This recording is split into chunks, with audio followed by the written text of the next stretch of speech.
and today we are going to be doing part 3, I believe, of the Ted Bundy series, and this should be the final part. So let me go ahead and get everything set up. Okay, so if you're new here, hi, hello, welcome. We do, there it is, serial killer videos or true crime videos. I'm thinking of even branching out into stories, like spooky stories, and we do our makeup in the meantime. So today we are finishing up the Ted Bundy series. If you have not seen parts 1 and 2, this will not make any sense, so please go watch those beforehand. And then as well, I have recently started a gaming channel, so if you guys want to see those videos, I will link that down below in the description so that you guys can watch those videos as well. In other words, I have been busy. Me and my roommate are going to be busy coming up here, trying to get everything filmed and ready for you guys. Okay, so without further ado, let's jump right in, shall we? I've got to get new beauty blenders. Like, I've had these two since Christmas probably. I've just got to, I accidentally bought a huge set of 50 of the mini ones, the little eye ones. So now I have to turn around and buy them of these 2 sizes as well. See, you can see that one's kind of changing colors already. Not like in a mold changing colors, you know, but like I use it so much that it's lightening up. Anyway, let's get to it.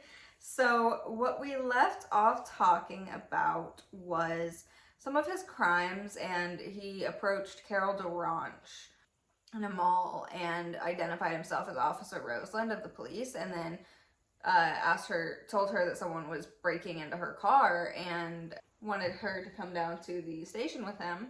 Remember, he's not a cop, so he wanted her to come down to the station with him and file a report. And she hadn't even seen her car at that point, so I would have already been suspicious.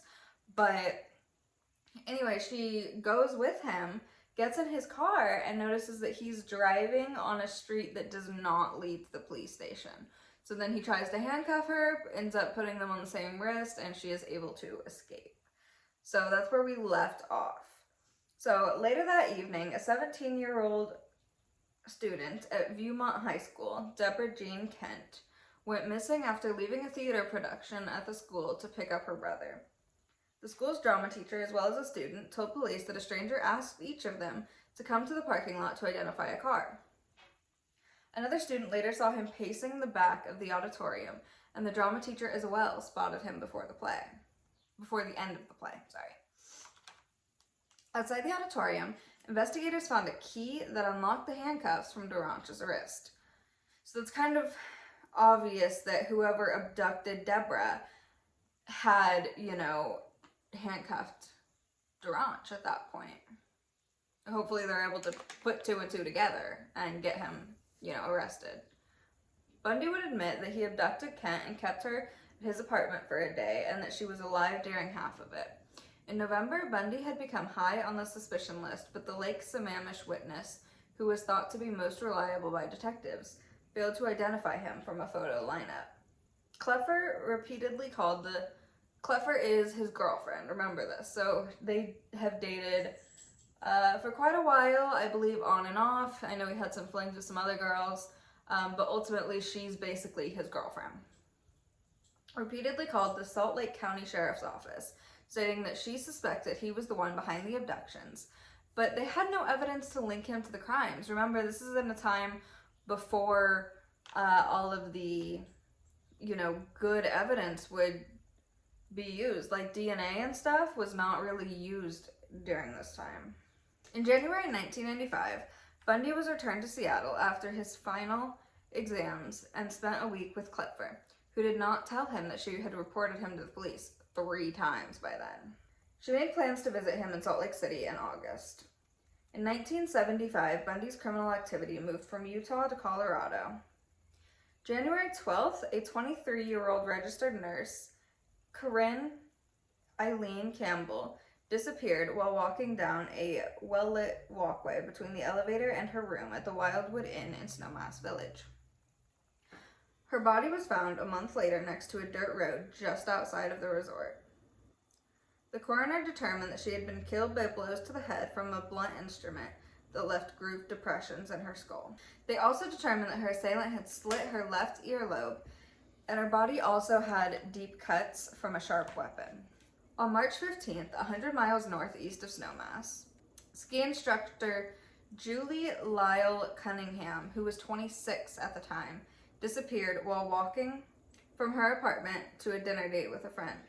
Bundy told investigators later that he approached her on crutches and asked her to help carry his ski boots to his car, where he clubbed and handcuffed her before sexually assaulting her at a second location. He stated that weeks later he made a 6-hour drive from Salt Lake City to revisit her remains.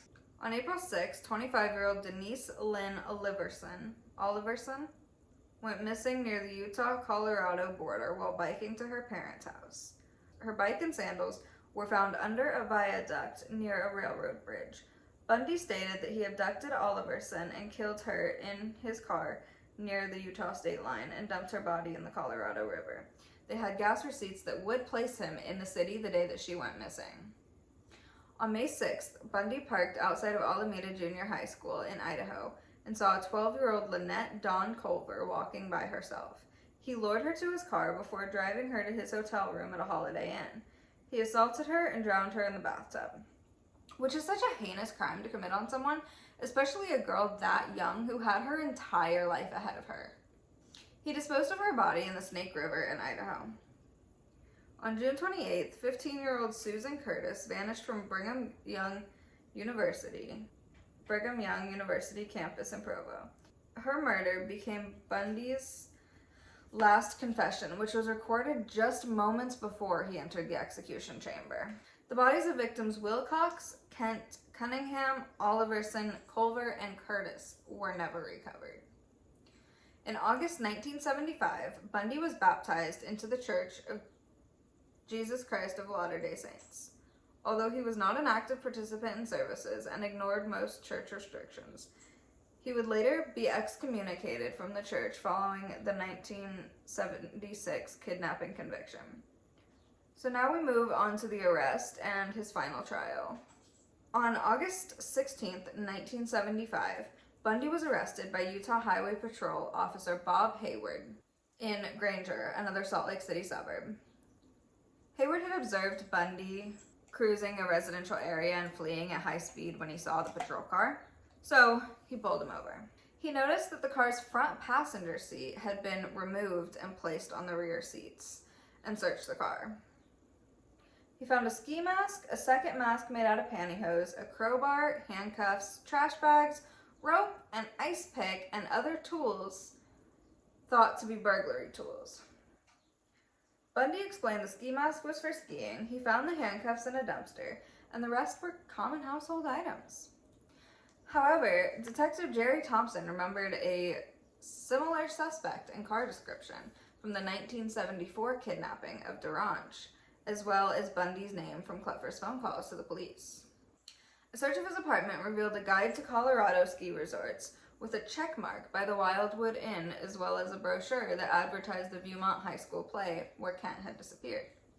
However, the police just didn't have sufficient evidence, so they would have to release him again. Bundy later revealed that the searchers missed a hidden collection of Polaroids of his victims, which he destroyed upon being released. Salt Lake City police placed Bundy on a 24-hour surveillance, and detectives went to interview Kleffer. She told them that in the year prior to Bundy's move to Utah, she found objects she just couldn't explain in her and Bundy's apartment. These items included crutches, a bag of plaster of Paris that Bundy admitted stealing from a medical supply house, and a meat cleaver that was never used for cooking, as well as surgical gloves, an oriental knife in a wooden case he kept in his glove compartment, and a sack of women's clothing. Bundy was also in debt, and she suspected that he stole everything of value that he possessed. When she confronted him over a new TV and stereo, he told her that if she told anyone, he would break her effing neck. She also revealed that Bundy got upset whenever she debated cutting her long hair, which parted down the middle. She was also sometimes awoken in the middle of the night to find him under the covers with a flashlight, examining her body. He also kept a lug wrench taped halfway up the handle in the trunk of her car, another Volkswagen Beetle he often borrowed, for protection. In September, Bundy sold his Beetle to a Midvale teen. Police would impound it, and the FBI technicians dismantled and searched it.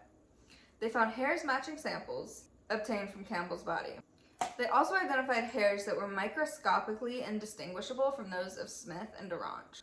On October 2nd, detectives put Bundy in a lineup, and DeRange immediately identified him as Officer Roseland. Because remember, that's what he told her, that he was Officer Roseland with the police department.